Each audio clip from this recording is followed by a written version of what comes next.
Who is interested in creating wealth through real estate? Through real estate. Yes, yes, a lot of hands. All right. Who wants to create some monthly income, some cash flow from real estate? Okay. Cool. Awesome. Who'd like to do that with one property? Yeah? At least one? Who wants to do that with more than one? Oh, I see. That was the wrong question. I asked it wrong. All right. So everybody, you guys are in the right place. Okay. So I don't think I have to really convince you why real estate is the right play. I'm not going to go through the tax benefits and all those things. I'm going to talk about specifically what is a small apartment, and then why is that, I think, the best place to build that wealth, create that monthly cash flow. It's not the only place. It's certainly not the only place that we have our wealth or our cash flow coming from, but I think it has so many advantages that if you do employ this strategy and you do take advantage of this strategy, you will see the returns come through quicker and maybe a little less volatile, okay? So let's talk about that. So why small apartments? Again, true financial freedom in larger buildings. What do I mean by larger? More than 1 or 2 or 3 units, okay? So small apartments, I'm talking 4 units, 5 units, up to 48 or 50, something like that, all right? The passive income becomes a little easier to reach because, and I think it might be on here now, is your vacancy doesn't kill you. Do you guys get that? I see some heads nodding yes. All right, so I'm not going to go through too much math, but here's the deal. If you have a single family rental and that tenant moves out, you have 100% rented. He moves out, you have how much rented? 0%. That's a big swing, right? I mean, zero income. If you have a 5 unit fully rented at 100%, one tenant moves out, how much is rented? 80%, which would be 80% of the income. All right. So that's why your cash flow and your passive income becomes a little easier to reach. Vacancies aren't such a big deal killer. All right. You also have less to manage. And let's think about this.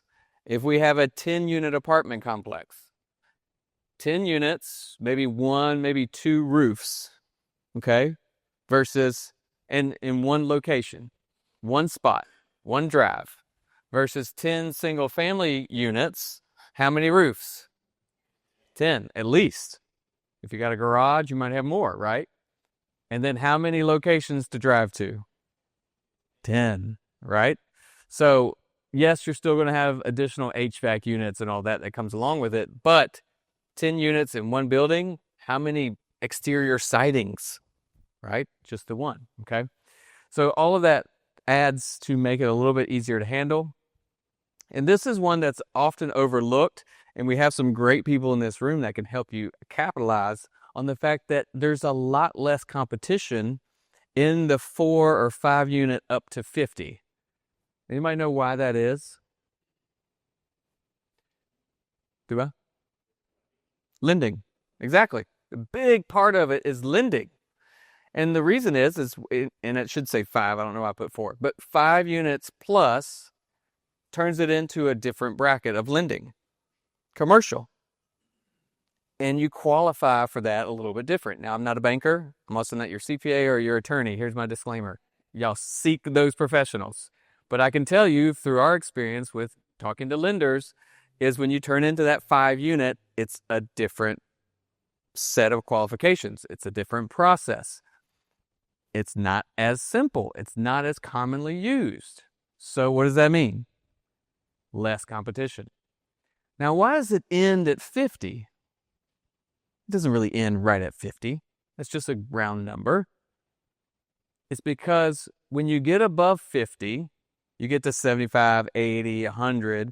Now you're getting to these bigger apartment complexes that have on-site management, and you have competition from institutional investors.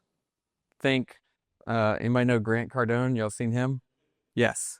Things like that, okay? You've got bigger money going after the bigger fish. Does that make sense? Y'all following me? Okay. So if you can hang out in that little zone, you're going to have a little less competition, okay? And a lot of the sellers are mom and pop for that reason. A lot of these were developed 40 years ago, 50 years ago. And they might be one or the second owner, and it's not a lot of time. It's not always going to be this big corporate owner. You might be dealing with the one owner that has 25 units. Okay. A lot of benefits in that. We'll talk about it a little later. Basically, the deals can be structured however it makes sense for you and that owner. Okay. So that's some of the reasons. There's a lot of reasons you might decide on small apartments. Okay. Your business might need a small apartment for a different reason. These are just some of those reasons. Okay. Y'all follow me? All right. Let's just talk about kind of what is that small apartment.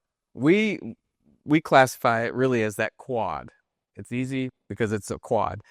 When you say 5 and up, you guys, if you go look at the MLS or you go look at, I think I pulled some data from Deal Finder data. There's a whole lot of quads that were built.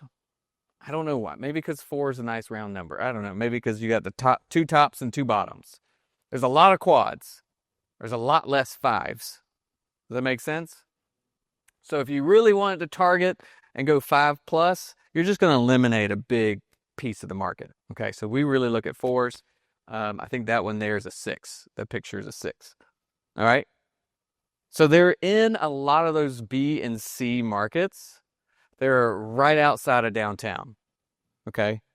If you're thinking about Columbia, think about leaving downtown on, say, 126 or Jarvis Clapman, or going down 378, like I like by the VA, going right outside of downtown. Does that make sense? Y'all following that? Okay. The working class areas, the areas that are not the student rental. Okay. Yes, there are a lot in the student rental area, but those are going to be higher price. Okay. Those are going to be more corporate owned. There's a lot of competition in those. All right. When you get in that student rental. Again, most are self-managed. When these lower quantity, so if it's easy, I say it's easy for us landlords and entrepreneurs to say, I can manage 15 units. I can do that. I don't want to do that. And we'll talk about that later. And I don't do that. That's why Bishop's back there. I forgot to introduce Bishop. That's Bishop. Rent Midlands. So there's a lot of these that have been self-managed, which means when they're self-managed, there's a lot of opportunity for us to make them better, to improve them. Okay. Self-management has a lot of holes in it. And then they don't have the on-site management because there's not enough income for that at a 12 unit. Okay. So that's why we like these. And that's what we're looking for when we go looking in the MLS, or we go looking for through the data. Okay. Who's heard of syndication?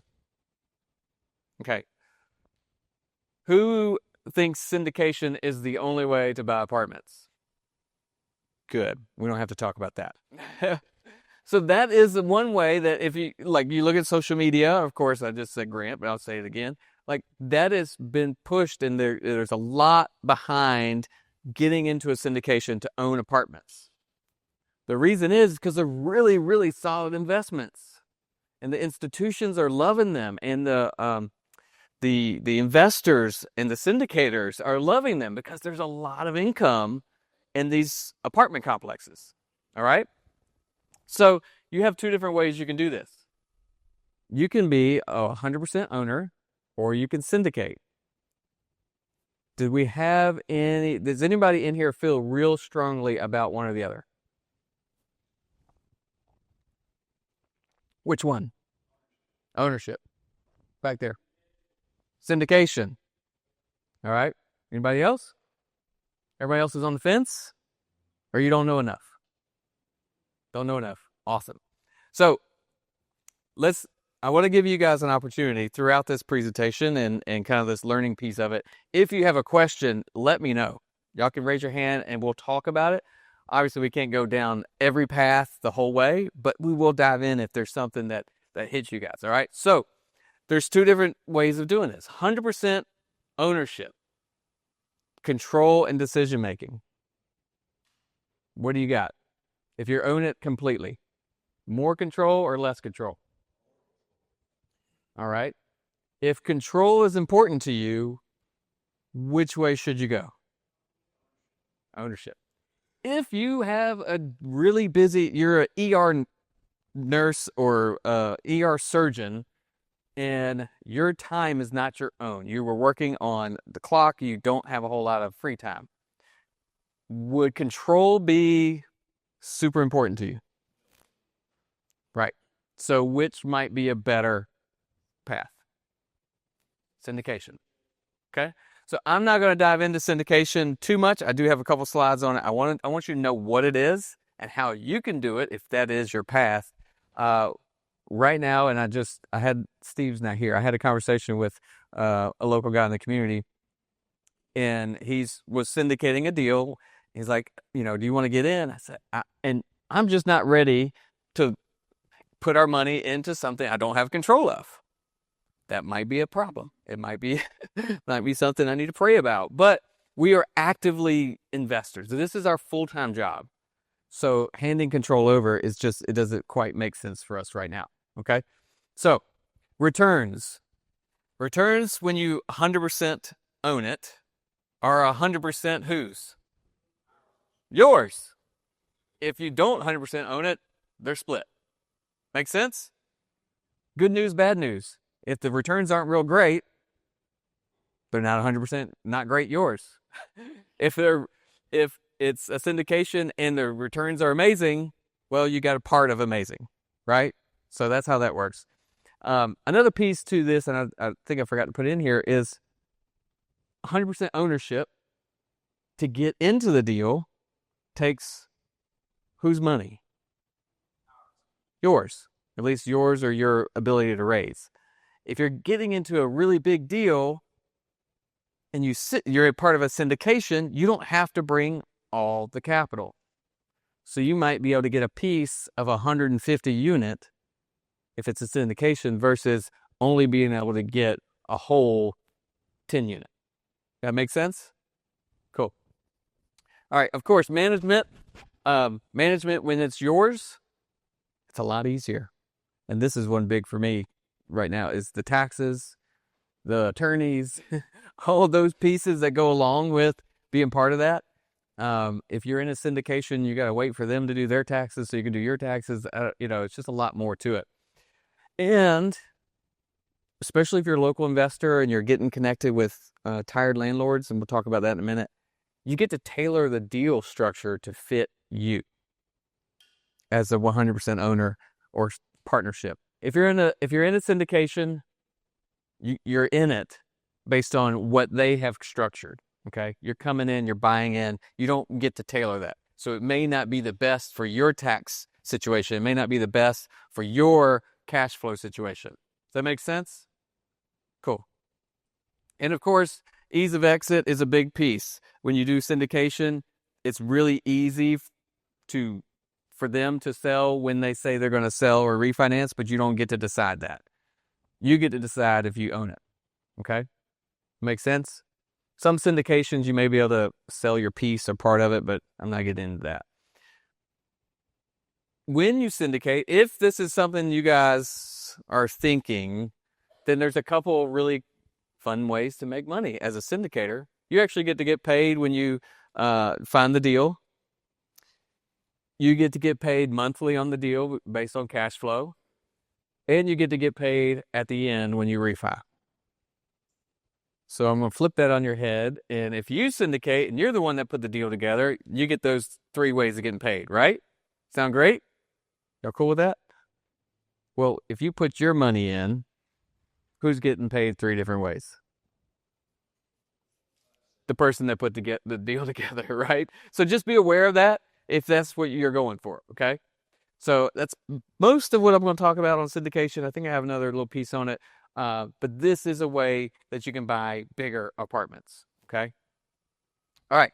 So we do have a 7-part process to closing your deal, and I'm going to talk through just this we're going to go through it kind of quick, okay?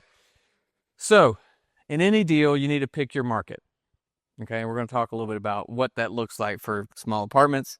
You need to build your team. You guys, if you are a lone ranger trying to do this all on your own, yes, it's possible. Yes, you'll probably get there. Yes, you're going to have a lot more stress. You're going to make a lot more mistakes, and you're probably not going to make as much money. Okay? So enlist a team, get connected, find the people that are already doing this, and get the professionals. All right? Not to mention, of course, the legal and the CPAs and that stuff. Get your funding. Know where you stand. If you're going to try to buy these apartments on your own and you want 100% ownership, you need to know where your funding's coming from. All right? Don't go into it saying, well, we'll figure it out when I get there.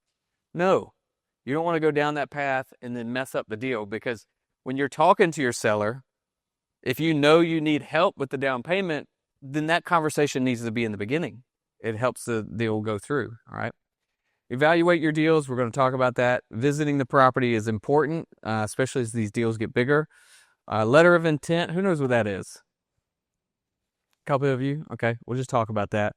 Final negotiations, the purchase sale agreement, final due diligence, and then you're clear to close and you get it funded. Okay, so this is just seven-step process to closing your small apartment deal. All right, these are all very important steps. We can't dive into every one the whole way through because we don't have all night. But if you can get this and understand that don't skip any of this, you will be good. All right? All right. So what does picking the right market look like? So this is what I pulled from Columbia. This is the Deal Finder Data app. And this is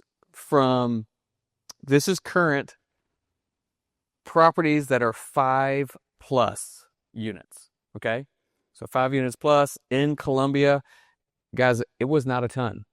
Okay? And not all the way to the huge stats. I just did 5 to, I think, 50. And it was about 150 properties. Okay? Not a lot, but there's enough there for you to attack. All right? We say pick 3 markets. I'm going to tell you which 3 to look for. But the 3 markets are important because you want to know what you're buying for. What are you buying for? Equity, cash flow, that sort of thing. All right? So let's talk about that. What are those 3 markets? I just realized that's really small. All right. You've got your local market. Local market, you want to be looking there. Why should you be looking in your local market? You know it, right? You have that advantage over the people that don't know it. Guys, you have to pay attention. If you're buying real estate, looking to build wealth in real estate, you can't stay in your little bubble and have your ears closed about what's going on around you. All right? That includes looking at things like market statistics, what's happening with the Chamber of Commerce. Wouldn't it be nice to know that Scout was building a plant that's going to employ, 2,000 people? I don't know what it is. Would it be nice to know that they're going to Blythewood and then look in that area for some quads? Right? So you have to open your eyes to what's happening in your local market because you have that advantage, and then you can go make decisions based on that. All right, and then we want to find a cash flow market. Why would we want a cash flow market?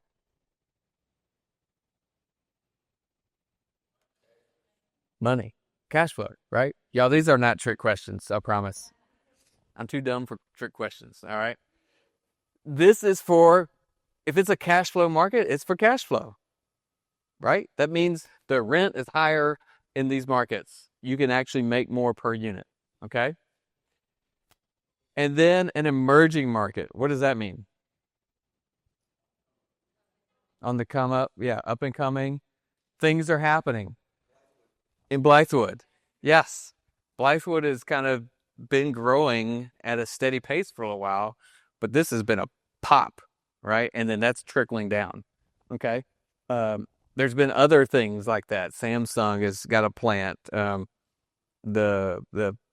What is it, Truly or something? There's some beverage distributor or something like that, right? There's a lot of plants coming. Those create little minor emerging markets within Columbia, which, guys, if you're looking for each one of these 3, I'm here to tell you a nice little secret about your little local market. We are, and we have all 3. Can y'all just get a, oh yeah, for Columbia? Right? Y'all are in the best, I say the best space. You're in the right spot. All these Charleston people, y'all, there's no more space in Charleston. Quit looking in Charleston, right? They're calling North Charleston Charleston now because they just want to call it Charleston.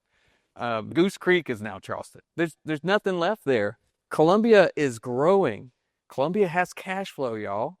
And, well, does anyone not? I guess if you don't live here, it's not your market. But you're here enough. You're here today. So it's your local market. Y'all, so you can dive in and do this business here. You can get these small apartments here and check these off. Okay? You don't have to do it here, but I'm just telling you, you can. All right? So picking the right area, just a couple of things to look for. Local is better. I love the local. We set about a 3-hour radius. We really, 3 hours for me is basically I want to be able to drive there. We stay in South Carolina, so 2.5 hours is about as far as you need to go from here. But whatever it looks like for you, looking in those B and C neighborhoods, 10 to 60 years old on the property.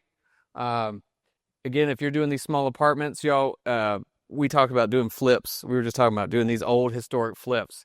We love them. We could bring life in. We got these buildings like this. They look beautiful. But man, is that expensive to renovate when it gets old. And if you're doing a small apartment that's got 15, 20, 30 units, that could be a really big lift, okay? So we like to keep them a little bit younger. Of course, less expensive equals more cash flow.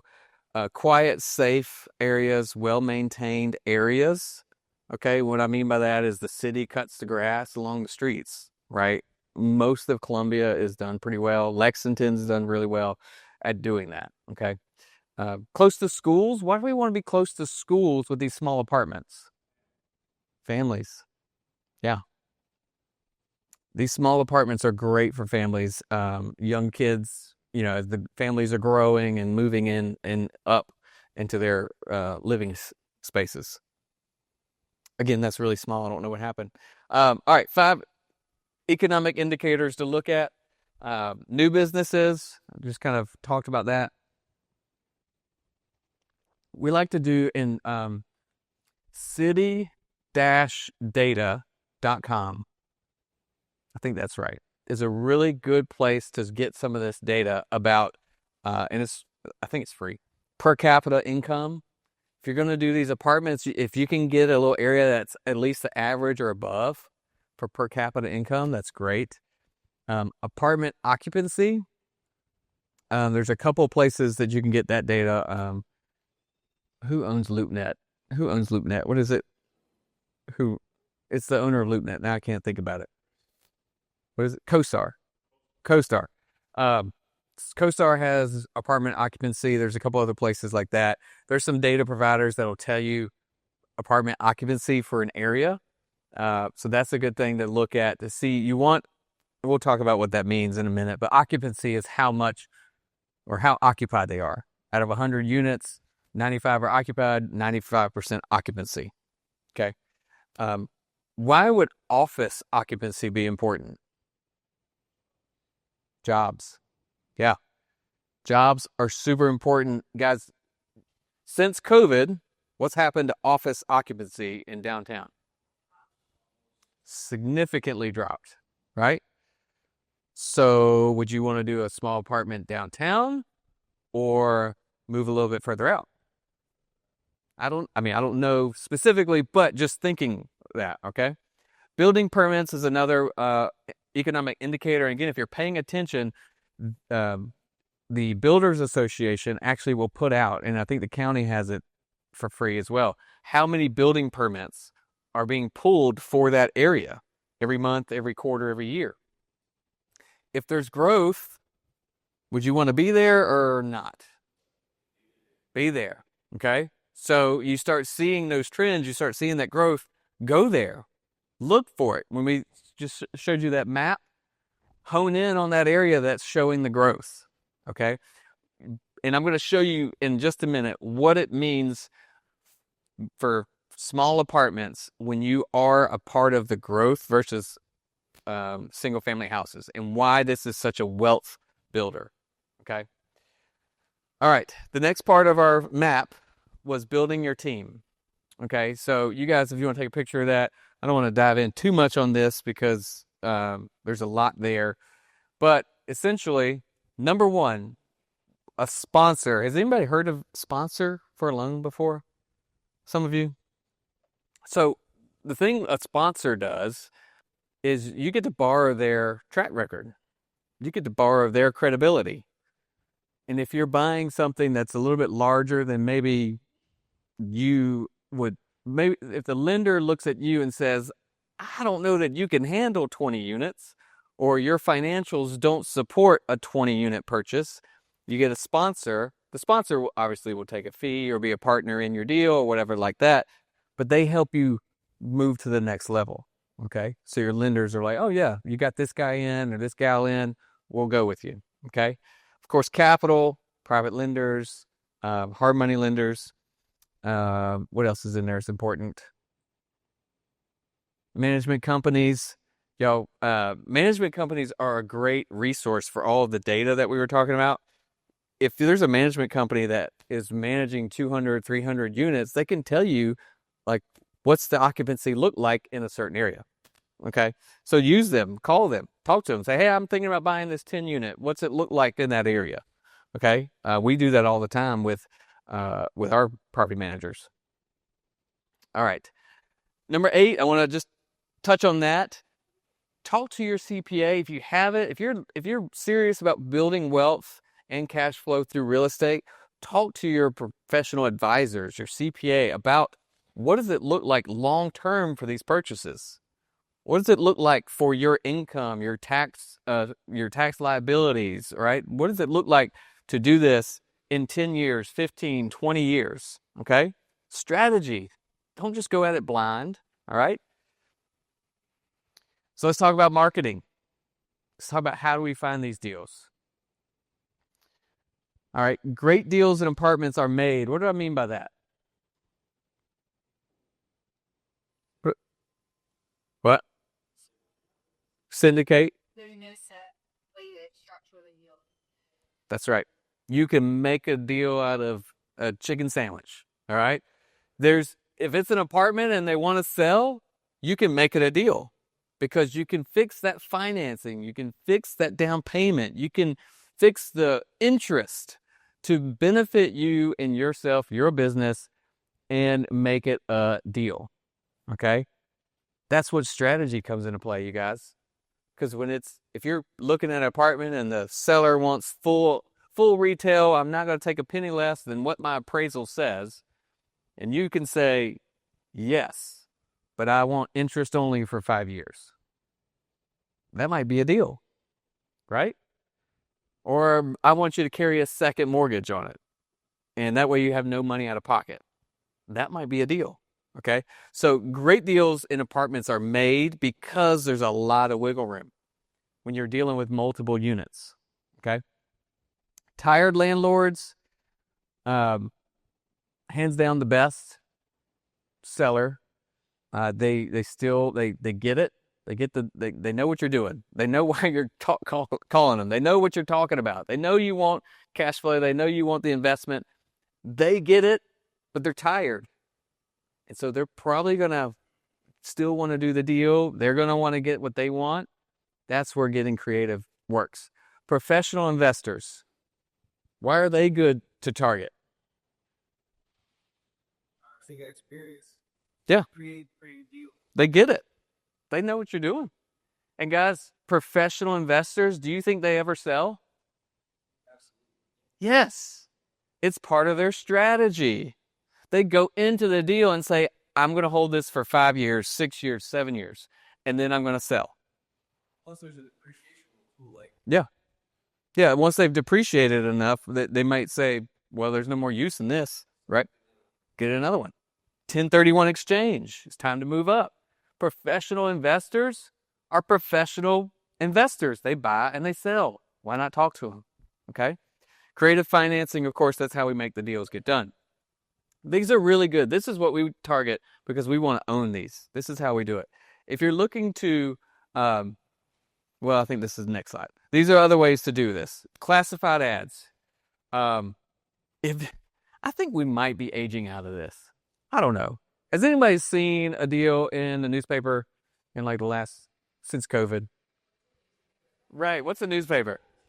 So it's true. We used to get them there. They used to be in the classifieds. When we first started, I found deals in the classifieds. I don't. I don't. I don't know the last time I held a newspaper. So if there's one, let's put the caveat. If there's somebody selling a quad in a classified, it's probably a deal. That person is old. They don't know what true value is today. Yes. You need to call that person, okay? Because they have lost, they missed the boat. Um, Magazines, professional investors, when they have 30 units, 40 units, they're proud of them. Do you think proud investors like pretty pictures and spreads and newspapers or magazines, not newspaper? Yes. Lenders, mortgage brokers, there's part of your network, y'all. Start building those relationships. Out-of-state owners, of course, we kind of talked about that. In the MLS, who has MLS access? All right, now everybody talk to them. So they can actually pull residential multifamily. It's a list. You can pull that from Deal Finder data. You can pull it from MLS. Residential multifamily. Easy peasy. Commercial websites, that was loopnet.com. We'll talk about, I think it's on the next one, about brokers and LoopNet. There's another one. They basically bought them all now. CoStar, I think, owns them all. So start there. And then direct mail list, again, so this would be pretty typical to your single family direct mail list. Because if it's a quad, it's still at the tax office is still treated just like a single family house, right? So they still get tax bills. They still can go into foreclosure. They still register as an out-of-state owner. All of those things as single family is still the same. So you can direct mail small apartments. That marketing is still available to you guys, okay? So just add it. If you're already doing mail, just add this in, right? All right. Locating the big deals. This is your brokers. And this is the biggest swing for y'all if you can get this done.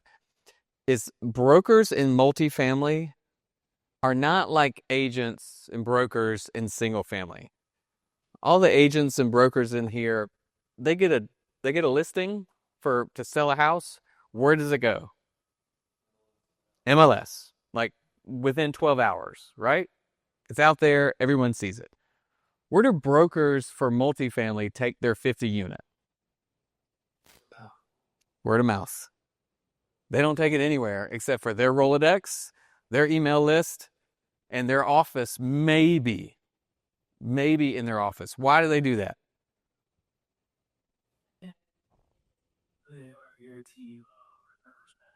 Money.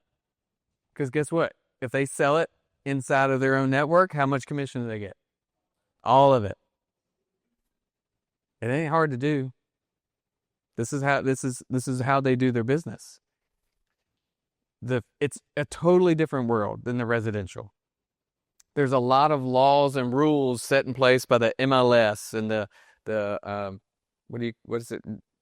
Real Estate Commission, SC Real Estate Commission. There's a lot of things put in place for those residential agents. They have to do this, right? Commercial brokers are totally different. Commercial brokers a little bit, I don't know, cutthroat's not the right word, but what?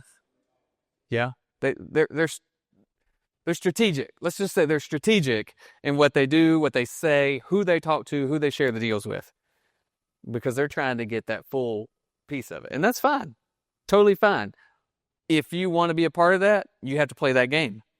So go talk to all the brokers, every one of them. If they're in residential multifamily, they should know who you are. You should be in their Rolodex. You should get their emails. Okay? Y'all understand that? That I keep saying LoopNet just because it's the easiest one to remember. On LoopNet, by the time the deal hits LoopNet, What'd you say? It's gone. They just put it on there just for show. All right. Or that broker is so fed up with the seller that they won't they won't budge, and they have unreasonable expectations that they just put it on there and it's not going to sell. Okay.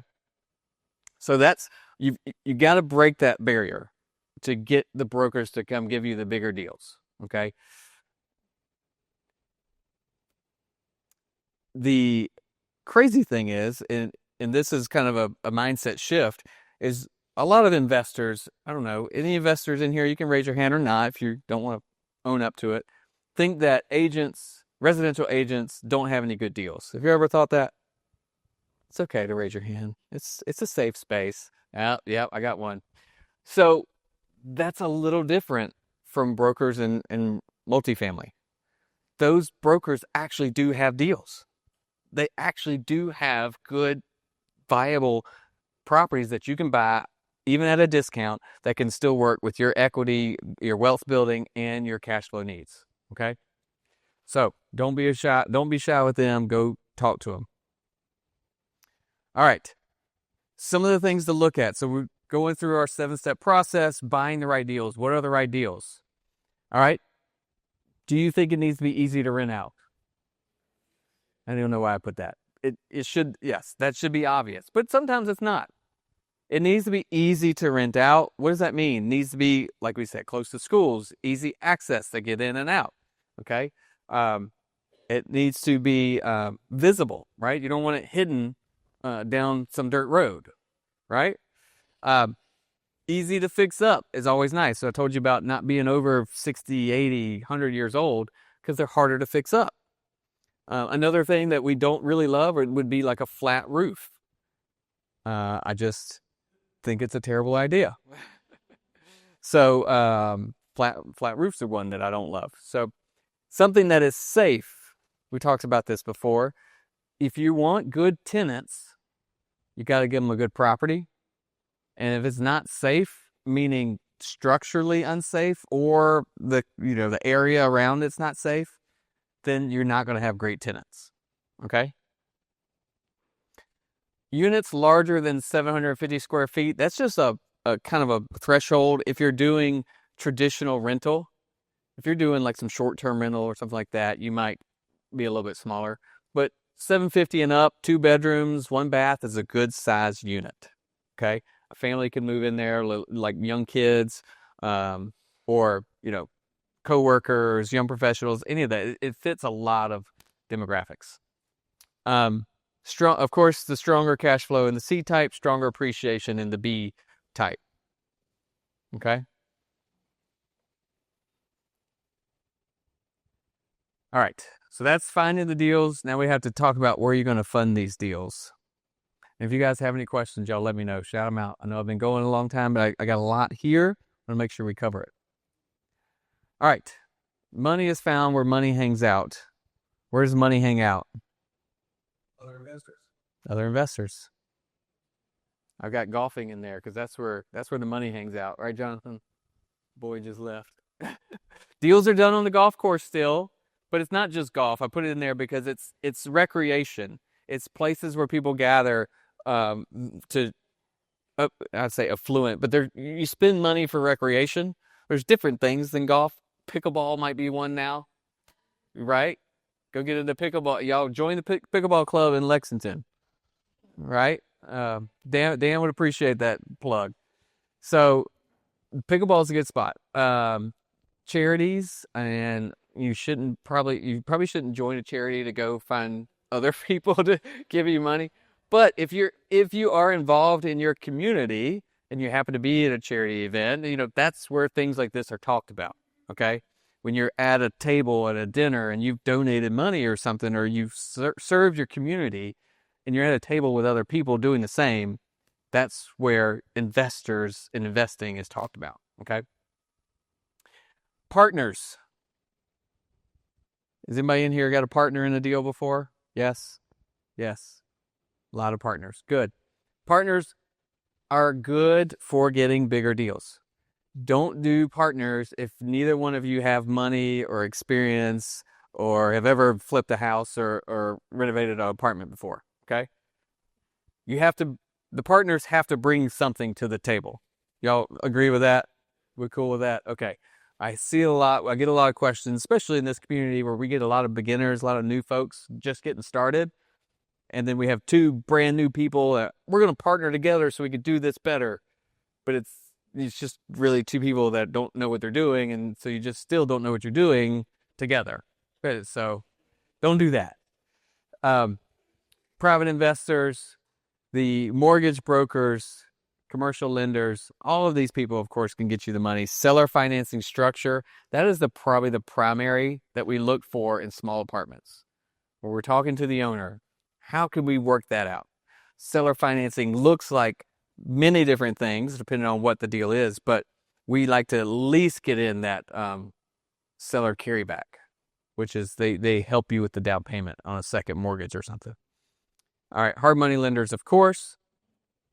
All right. Let's talk. This is where I kind of wanted to get into. What are the numbers? What are the metrics? What are the things that you need to know about small apartments? They become more important than just your single family rental. And if y'all were here in the Burr class last month, single family rental, it's like, hey, can I make $150 on this unit every month? And we basically take our income minus our expenses and we get there. This is not that different, but these numbers have bigger implications. Okay, and I'll get to what the cap rate means and what the net operating income, how it can affect your wealth here in just a minute. But the things you want to look at, and the things when you talk to these brokers, this is what I wanted to make sure that you all knew what these are. Because when you talk to brokers, they're going to be either telling you these things or asking you what you want. So a broker might ask you, what kind of return on investment are you looking for? Well, if you've never heard of that, you might not know what to say. You might say, 2. And then they're going to hang up the phone on you. All right? So return on investment, I'll talk about it in a little while, but that's the percent return on what the money you put in. Okay? We will do, and guys, if building wealth using apartments or single family rentals, if this is really important to you and you want to dive further into this, on that calendar sheet, we do have our 2-day wealth building workshop where we literally go through these.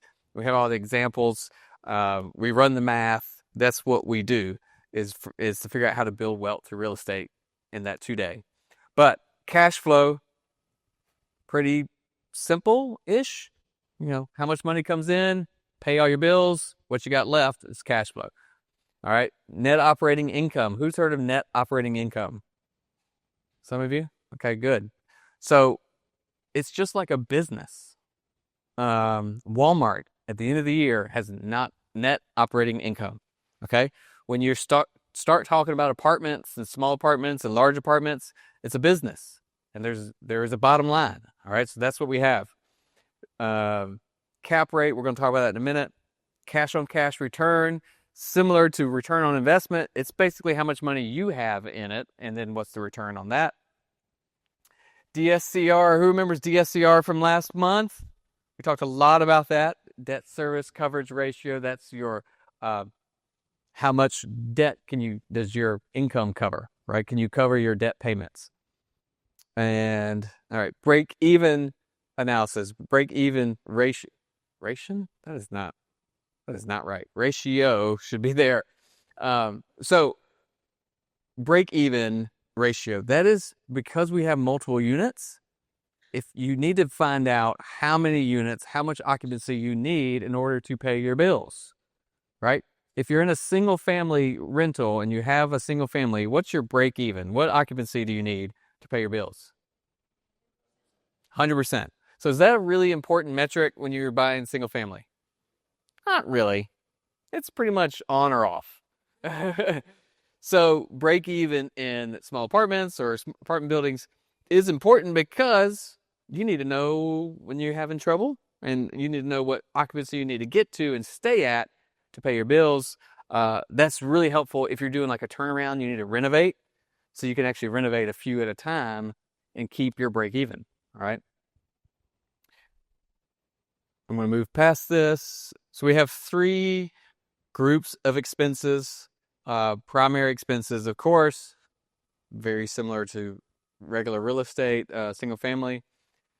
Secondary, you've got property management, water. Guys, this is really important. A lot of the tired landlords, the old landlords, we find that they are still paying for tenant water because it just was kind of the thing 30 years ago. But now when we buy it, we flip that, we change that. We're not paying for their water, and it immediately adds money to what? Cash flow, the bottom line, right? Which goes to net operating income, which when we do the cap rate, it actually builds your wealth. All right. Yard work, trash, all these things are part of apartments that aren't usually in single family. You're not paying any of that. Okay. Reserve accounts. What is a reserve account? I got it. Yeah. Is that important to calculate and to account for? Absolutely.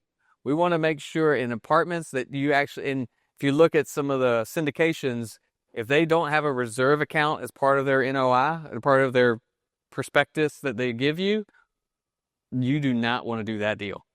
There has to be reserve funds because CapEx, big, huge storms, blows off a roof or something. You got things like vacancies, if they have an issue with vacancy reserve, maintenance reserves, all that. You have to have something there. All right. So this is a big one, and I'm going to just do this math for your cash on cash return. Y'all, when you're evaluating buying apartments, small apartments versus buying a single family rental, you want to evaluate apples and apples. Okay? So, what is my money going into this deal? What is it going to give me back? Can y'all agree that that's kind of an important metric? Yeah. That's what every investment is based on. How much money did I put in the stock market? How much money am I going to get back? Okay. So cash on cash return, the reason it's not the same as return on investment is because sometimes we get our cash out. Okay. Sometimes there's more cash, there's more money in versus just our cash. Okay. So that's why we differentiate the two. All right. So, in here, and you'll notice if you can see this, I want to make sure that we take out those reserves. Those reserves are a line item, the expense. If you don't account for them, it will inflate your numbers and make you think that you're getting a better deal than you are. And then you buy it and you have to use money that's not in the reserve because you didn't account for the reserve, right? And here's the thing with apartments. If you mess up on a single family rental that you paid 150 grand for, well, you messed up. If you mess up on a 10 unit, a small apartment that you paid 1.5 million on, it's a bigger mess up. It's 10 times the mess up, right? So you want to make sure you're calculating these numbers and you do it the right way and you take them all into account. Only true way to understand total investment, okay? Should always run this number before obviously buying or making offers on cash flow property, okay? Y'all cool with that? So I want to run some of these numbers. I'm going to try to show them to you. Y'all, if you have questions, let me know. So this is the case study. Purchase for $135,000, $35,000 to fix it up to get the rents up to where they were. So total invested $170,000. The rents got up to $3,500 a month total. Times that by 12, and you get to $42,000 yearly. The net operating income is about 75% of that income. Okay, that's before debt service. Does it make sense? Your NOI doesn't include your debt because not all investors use debt. And you can't measure your NOI if you're calculating debt because you don't know what the other investors might do. Okay, so that's how we do our NOI. And then the ARV with an appraisal. So if you do like a comp appraisal, what's a comp appraisal? What does that mean? Where's my agents? Comparables, right? So this would have been a 5-unit. If they took other 5 units and said other 5 units around here were selling for X, which would have been 375. Does that make sense? Y'all keep that number, hold that number, okay? Other 5 units are selling for this in around this area. Of course, I already told y'all there's not a lot of 5 units, so they're not going to be right next door. So those comps will be spread out a little bit further away, but that was the value, 375. So if you do a refi at 45%, you could get all of your cash out. And so that note, after debt, the NOI would be $82.35 because you're paying debt. You're paying about 26. I should have put that in there. 23,000, I think it was, for the debt service and I think that's debt and taxes. Okay. So, but there's no cash in the deal. So what's the cash on cash return?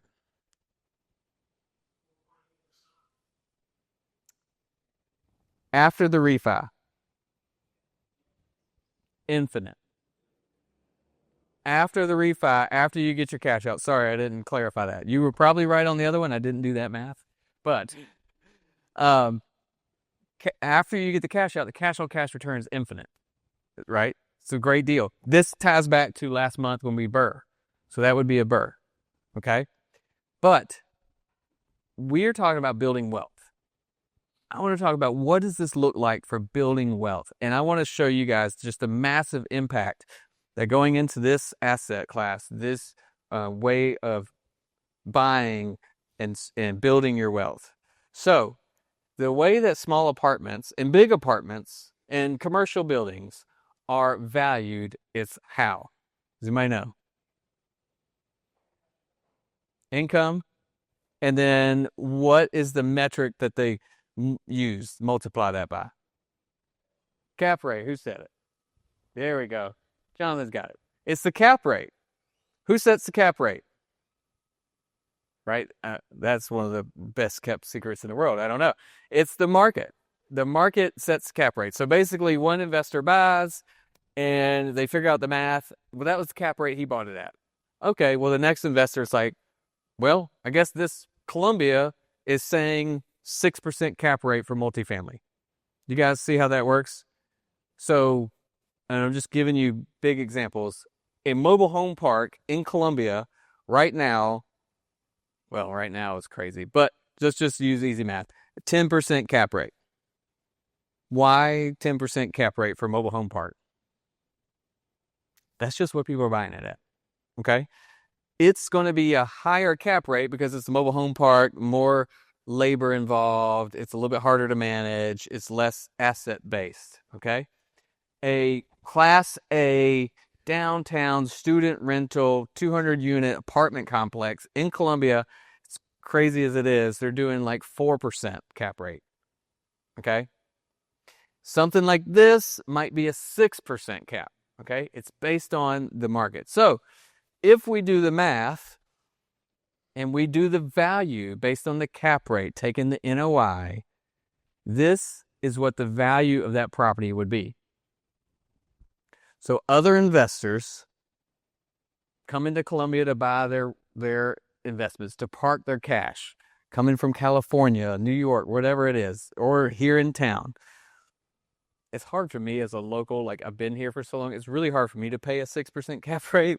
So I say people coming from outside because they just go with what the market says.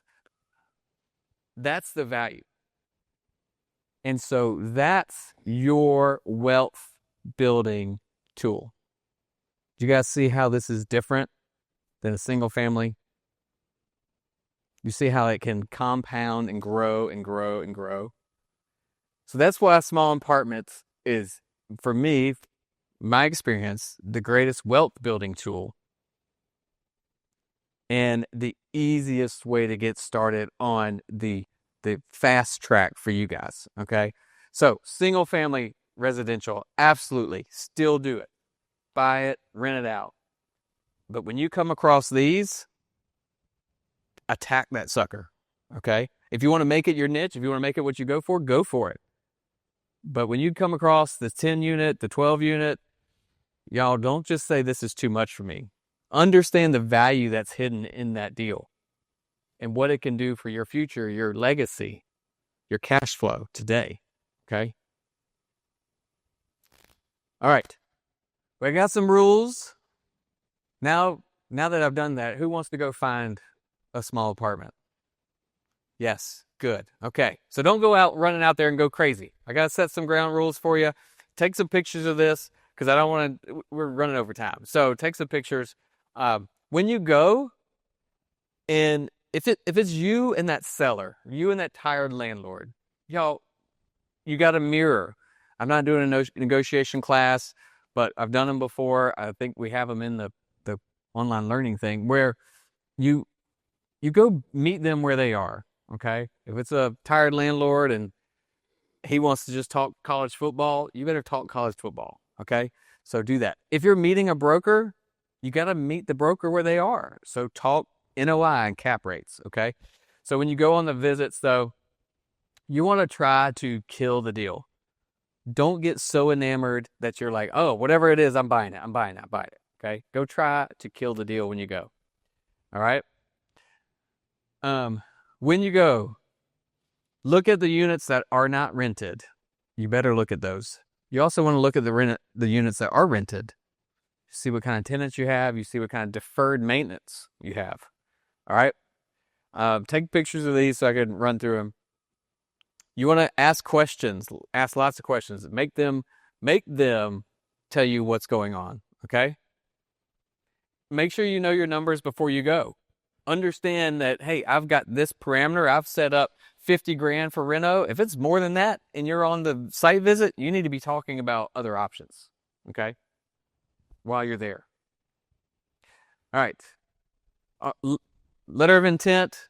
If you have to put a letter of intent down, talk to your broker. They'll tell you all this stuff. I'll give you 2 seconds for a picture. I'm going to run through these. Has this been good? Y'all getting value? Yes. Good. All right. Operating. I gotta hit on this because it's so important. Manage it yourself or what? Property manager. Which one do you think I'm going to recommend? Property management. Why? Freedom. Because you're not a property manager, right? So hire somebody to do that. Put a system in place for them. Let me run through that. All right. So this is for you guys. We've gone through a lot for small apartment investing, and we started this with why are you here? What's your agenda? So what is your next move is a really, really important question. Don't watch TikTok. Don't look at YouTube and figure out what they're doing. It's time for you guys to look at your business, your resources, your family, what's important for you. All right. So get that foundation. These are the 7 steps. I'll run through that. And remember, I'll give you guys this. The key to your success is not just coming here today, but to keep educating yourself. Keep on learning these pieces. And the best way to learn these pieces is to take action, to figure out what your next step is and take it. All right.